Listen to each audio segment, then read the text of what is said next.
This should be banned. It drove me totally mad. How can anyone expect to use these? Dave takes it on, looks at charging maps, designed to make your journey smooth and trouble-free. I have to say now, I didn't find that. Please subscribe to this video if you'd like to see more in the series. While preparing our June UK EV price and power guide, which will be released soon, I noticed on Twitter that InstaVolt had opened a new charger in Burnley, only about 20 miles away. I'll visit it this week, as I tend to do, and two thoughts immediately sprang into my mind. First, what an absolute waste! Just two chargers, both singles, both, I think, around about 50 kilowatts. Having recently come from T-Bay, where Tesla just installed 12 250 kilowatt V3 chargers because their previous 8 150 kilowatt shared power chargers were simply not coping, I wondered what's going on in their business minds. Oh, the price for T-Bay, by the way, 38 pence per kilowatt hour. Off-peak InstaVolt charges are 75p per kilowatt hour. What are they doing? My second thought was to wonder just how quickly that charger location shows up on my Tesla display and other sources such as ZapMap. It was opened and announced on the 30th of May, and the simple answer is it hasn't appeared yet on my Tesla car display as of the 7th of June. But what about those various maps all promoting comprehensive coverage, latest information? I started with InstaVolt themselves, and it's not on their website map. And it's not on their mobile app. Their own chargers and their own website and app do not yet include them after a week. Well, with no hope of success, I turned to the charger maps, and was I in for a surprise?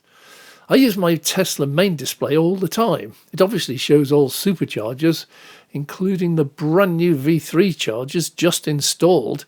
In fact, I spotted those much sooner, because I spotted something had changed on my way there on Bank Holiday Monday, as my car reminded me that I needed my CCS adapter. I have a really old Model S, and I only need that for V3 chargers. I'd last visited on the 12th of April, and they had 8 V2 chargers, and I don't need my adapter for them. So Tesla has recently opened up some superchargers to non-Tesla drivers, and my charging display now shows GridServe, InstaVolt, Ionity, several others, although the information is limited. No live stream ability, no vacant chargers. InstaVolt Burnley is not on there yet, so back to the maps. Well, ZapMap, no. PlugShare, no. CarWow, no. ChargePoint, no. ChargeMap, no. In fact, if you hadn't seen the tweet, you would not know it was there and would not be able to find it.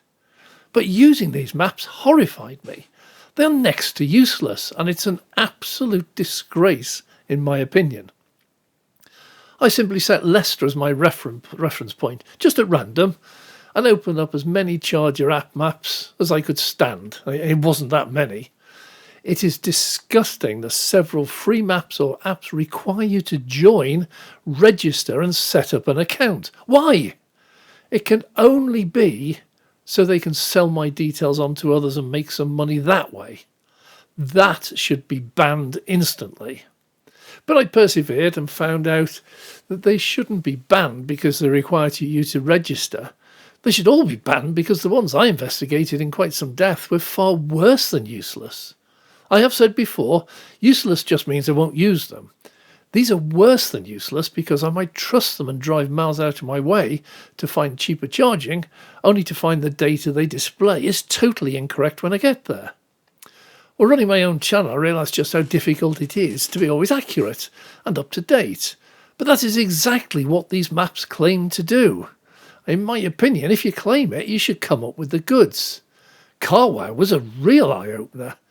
Most of the main networks simply are not shown. Now, I don't know, and I am assuming here, but I think it might be because CarWow have charged some sort of fee for these networks to appear, and if you don't pay, you don't get a mention. A charger map with most of the big networks not listed is worse than useless. One map asked me to input my car make and model so that it could find chargers that fitted, but when I put in my Model S, it only showed superchargers, nothing else. I switched my car to a Model 3 and then it worked okay, showing CCS chargers. One showed private houses with chargers as if to bulk up the otherwise empty display. Oh, so many of them reported data unavailable, meaning you don't know if they're working, you certainly don't know if any of them are occupied. Most of the prices were wrong. Some showed one price, but when I got there, it was not the same. One showed the price of Tesla superchargers at 24p. They are not. Totally wrong. Well, the list is endless, but my determination is not. I will continue to investigate and I will call out these maps for what they are, but in much more detail. And Instavolt, why announce on Twitter? Then you can't even include Burnley charges on your website and in your mobile app. My trips around the country certainly teach me things I never expected, and not that many are good. I'm Dave.